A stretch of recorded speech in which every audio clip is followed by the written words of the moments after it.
म एउटा सानो भिडियो बनाउन चाहेको छु। मैले हिजो एउटा भिडियो हालेको छु। एउटा गोरुले बन्द एउटा पानीको धारलाई सिङले खोलेर चाहिँ तपाईको पानी खाएको। अब गोरुको पनि त्यति दिमाग छ कि तपाईको एउटा बन्द धारो बन्द त्यसको सिङले चाहिँ तपाईको धारोमा खोलेर तपाईको पानी खायो भने मलाई यस्तो याद आयो कि गोरुको त यति दिमाग छ भने नेपालका नेताको दिमाग कहाँ गयो, कता लुकेको? त्यो दिमागै छैन होला।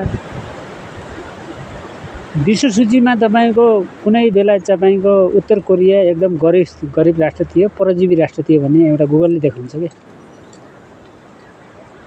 आज उही कोरिया त्यही देशका नेता छन्, त्यही ठाउँका नेता छन्। उही कोरिया आज देखेर भारत डराइरहेछ, जापान डराइरहेछ, चाइना डराइरहेछ, तपाईको अमेरिका डराइरहेछ, हरेक विश्वका शक्तिशाली राष्ट्रहरू डराइरहेछ।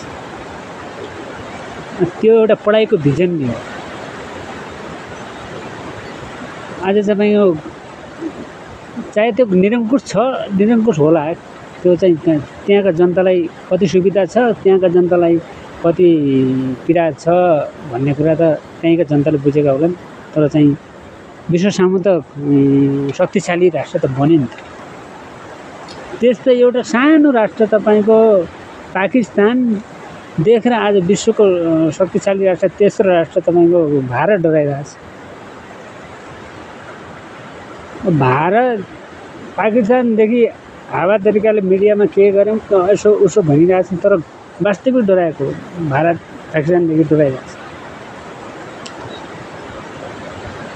पाकिस्तानमा त्यस्ता आणविक हतियार बनाउने शक्ति उत्पादन गर्ने नेता जन्मेका छन् भने नेपाल एउटा सम्पदाले भरिएको तपाईको प्राकृतिक सम्पत्ति अथक भएको तपाईको जलस्रोतको धनी, प्राकृतिक सम्पदाको धनी, उर्वरा शक्ति माटोको धनी, हरेक कुरामा तपाईको जलवायुको धनी, हरेक कुरा भएको राष्ट्र, आफै बनेको राष्ट्र, आफै दिएको छ, भगवानले साथ दिएको राष्ट्र। यो राष्ट्र चलाउने तपाईको नेताहरूको जन्मेका रहेन। हिजो राजाका पालामा पनि के थियो त? राजाका पालामा पनि तपाईको हरेक कुना कुन्द्रमा के बाटोघाटो थिएन, स्कुल थिएनन्, तपाईको हस्पिटल थिएनन्, पुलपुलेसा थिएनन्, अथवा तपाईको राजाका पालामा मन्दिर बनेका ठाउँ। यसो घुम्ने सिलसिलामा हरेक ठाउँमा पुराना मन्दिरहरू भेटिन्छ भने अहिलेका नेताहरू त तपाईको अहिलेका नेताहरूको केही भिजनै छैन। तपाईको सत्तामा कसरी जाने, एकलाई डिमोसन गरेर तल गिराउने, आफू माथि जाने, आफूलाई अब कुन आरोप लाउने, त्यो आरोप ढोकछाप गर्न आफ्ना समर्थनहरूलाई एउटा जुटाउने, वातावरण बनाउने विकल्प अरू केही भिजन छैन। नत्र भने नेपाल यस्तो देश हो कि विश्वको सूचीमा एउटा प्रकृतिको धनी, प्रकृतिको सम्पदाको धनी देश हो। तपाईँ आफै बनेको छ। नेपाललाई विश्वले तपाईको एकदम पर्यटकीय देश भनेर एउटा हेरिरहेछ भने नेपालका नेताले तपाईको यो दिमागमा छैन। यो दुःखलाग्दो कुरा छ कि हामीले पार्टीका झोला उठाउँ त पनि त्यो चाहिँ एउटा प्रक्रिया मिलाउनलाई पार्टीको झोला उठायौँ। वास्तविकता सन्तोषजनक नेपाललाई यी नेताले केही गर्न सकेका छैनन् भने अहिले तपाईको एसियाको परजीवी राष्ट्र भनेको नेपाल हो।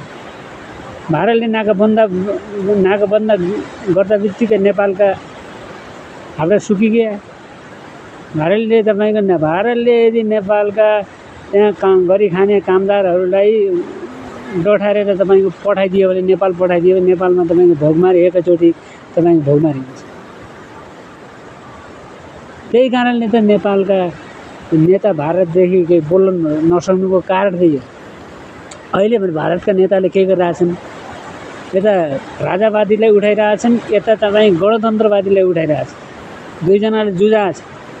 यता रवि लामिछाने आइआई एकतर्फ गरेका छन्, एक मिलाउन छैन, बाई अफिस गरेर गरे। उता चाहिँ के गरेका छ भारतले, पुरो मेचीदेखि पछि महाकालीका सिमानाहरू पिलर साट्दै ठोक्दै त्यहाँका जनताहरूलाई तपाईँको डिङ्गाले ड्याम हान्दै पिलर सोध्दै योगी आदित्यनाथले त्यो भूमिका राखेको छ। किन हाम्रो नेता त्यहाँ त्यो ध्यान छ? ध्यान छैन। कसलाई तपाईँको सरकारको ढाल्ने, आफूको सत्तामा पछाडि आउने, सरकार परिवर्तन हुन्छ कि भनेर प्रतिपक्षको आशा, सरकार कसरी बलियो गर्ने भनेर सत्तापक्षको आशा। त्यही विकल्प नेपालका नेताहरूको केही छैन हजुर। झोला बोकेका छौँ, झोला बोकाउँला भोट हालाउन त पनि नेपालमा सन्तुष्टिजनक राजनीति छैन हजुर। नमस्कार, जय नेपाल।